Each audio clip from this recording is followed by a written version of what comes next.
Padayon ang investigasyon sang Bureau of Fire Protection sa nagluntad nga sunog sa isla sang Boracay kag sa Banwa sang Dumalag Capiz. Si Ashley Liza nakatutok.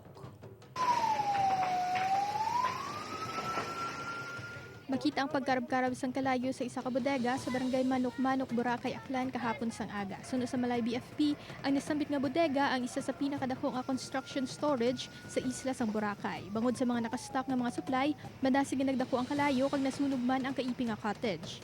Yung warehouse full ng mga full yung storage niya, which is based naman dun sa may-ari, kaka-deliver lang lahat ng mga item. So mahirap dun i-extinguish yung sa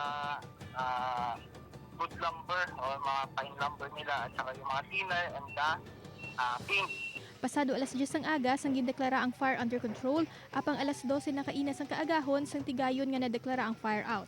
Wala man sa nalista nga napilasan o kung napatay sa sunog nga nagbilin sang kapin 21 milyones pesos nga danyos. Padayon ang investigasyon sang BFP sa gintunaan sang kalayo.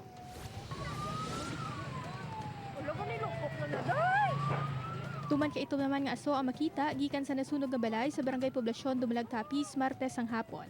Totally burned ang balay. Base sa inisyal nga investigasyon sang Dumalag BFP, nag-umpisa ang kalayo sa kusina sang balay apang padayon pa ang investigasyon agud mahibaluan ang gintunaan sang kalayo. 960,000 pesos ang nalista nga danyo sa sunog. Ashley Liza, One Western Visayas.